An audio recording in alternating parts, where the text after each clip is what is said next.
In this video, I'm going to discuss about the knee joint. Knee joint is a synovial joint which contains joint capsule, synovial membrane and fluid-filled synovial cavity. So it is also a modified hinge joint variety. Modified means usually the hinge joint allow movements in one plane.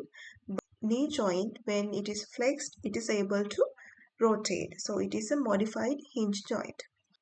This joint is formation between femoral and tibial condyles and patellar surface of the femur.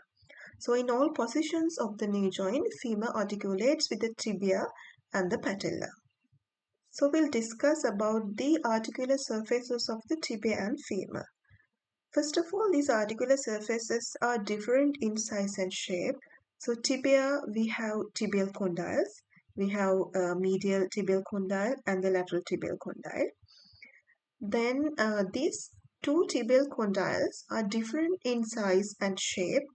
So you can see medial condyle, which is here covered by the meniscus, is more in anterior-posterior diameter than the lateral tibial condyle.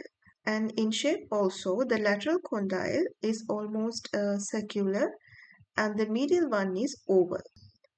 When it comes to the femur, the femoral articular surface is long and extend onto anterior, inferior and posterior surfaces. So you can see compared to the tibial articular surface, this femoral articular surface is much bigger.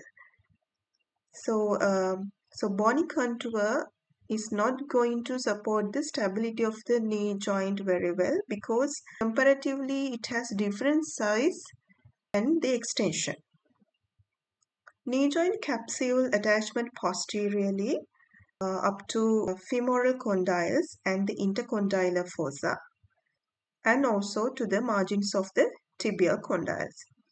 Anteriorly, the knee joint capsule blends with the patella reticula and attach two sides of the patellar ligament and the patella. Now anteriorly, capsule is deficient above the level of patella, permitting suprapatellar bursa to communicate with the knee joint. And anteriorly, the capsule also attached to the tibial tuberosity. Medially, knee joint capsule attached to the articular margins of the femur and margins of the tibial condyles, and capsule is thickened on medial side than firmly attached to the medial meniscus. So we'll discuss what are the meniscus in upcoming slides. Laterally, the knee joint capsule attachment to lateral condyle is interrupted by an aperture for popliteal tendon. And also the knee joint capsule attached to the margins of the tibial condyle and the fibula head.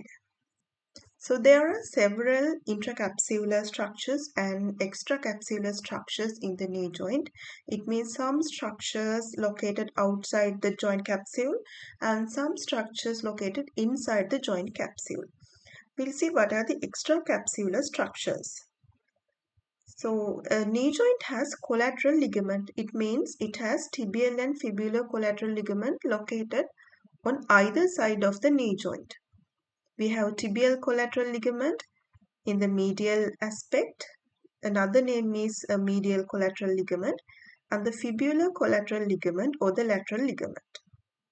And then oblique popliteal ligament located posteriorly and patellar reticula, which is also fibers from the vastus medialis and vastus lateralis, and then iliotibial tract also from laterally.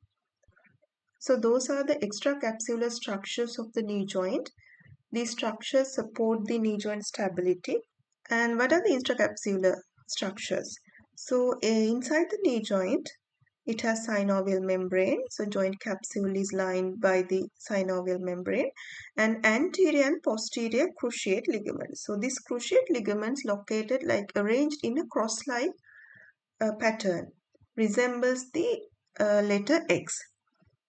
So these are located within the joint capsule. So these are intracapsular. And then the menisci. Menisci are fibrocartilages which line the tibial condyles. Iliotibial tract, you know, it is the condensation of the deep fascia of the thigh. Iliotibial tract fuses with the fibrous capsule between fibulo-collateral ligament and the patellar tendon. Patellar reticuli I mentioned is the fibrous expansion from vastus medialis and lateralis that blend with the joint capsule. So those are the structures located extracapsular and intracapsular.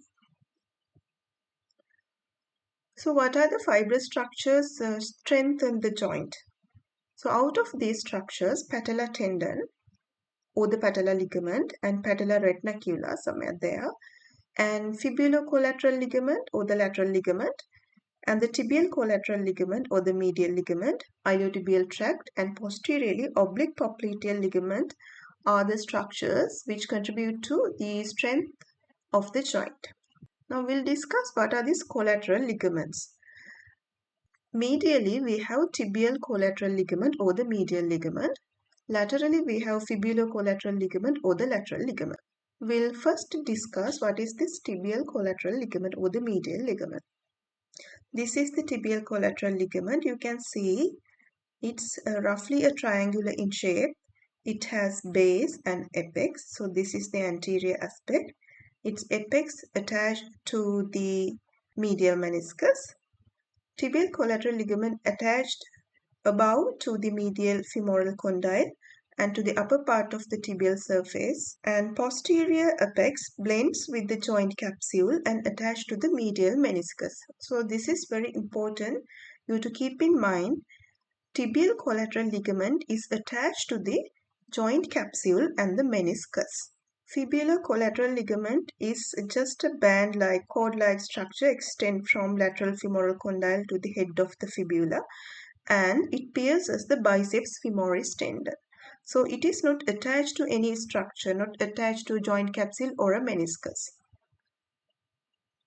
So what are the menisci? These are located on tibial condyles. It is like C-shaped rim of fibrocartilages. We have medial menisci and lateral menisci. So this menisci deepens the articular surfaces on tibia and both attached to the intercondylar tibial plateau. So this is this area. So these both menisci attached to this area. And it articulates with femoral condyles. So these menisci are usually avascular, but it has its arterial supply from the capillaries from the capsule. Medial menisci is firmly attached to the capsule and to the tibial collateral ligament as we discussed. Here the lateral meniscus is not attached to any of those structures. So what is oblique popliteal ligament? This is an extracapsular structure as we discussed. So oblique popliteal ligament, if you can remember, it's an extracapsular structure. It is an expansion from the semimembranosus tendon. If you can remember, semimembranosus tendon give rise to three expansions. One of these which ascend up obliquely is the oblique popliteal ligament. And then we have arcuate popliteal ligament. It's a Y-shaped thickening of posterior capsular fibers.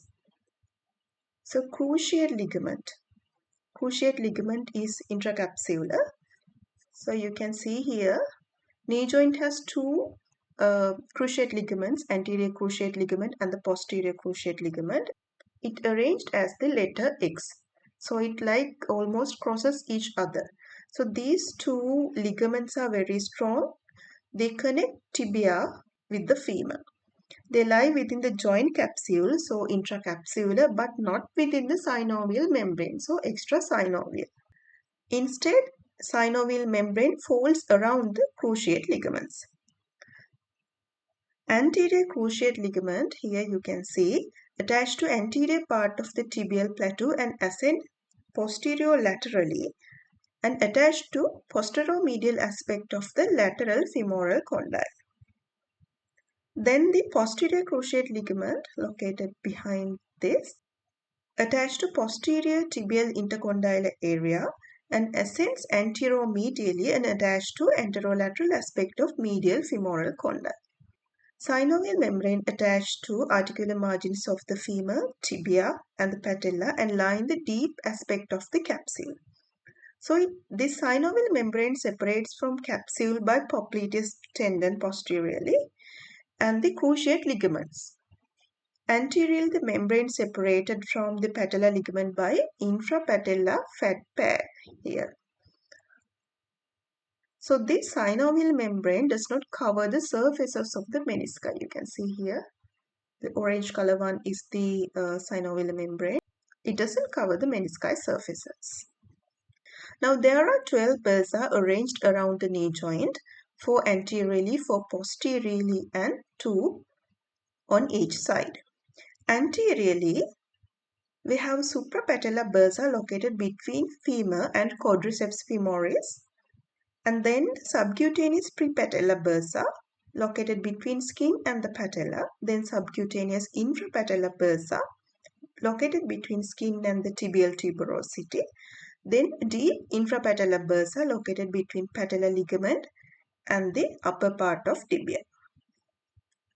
So laterally, a bursa located between fibulocollateral ligament and biceps femoris tendon, and another one located between fibulocollateral ligament and capsule overlies the popliteus tendon.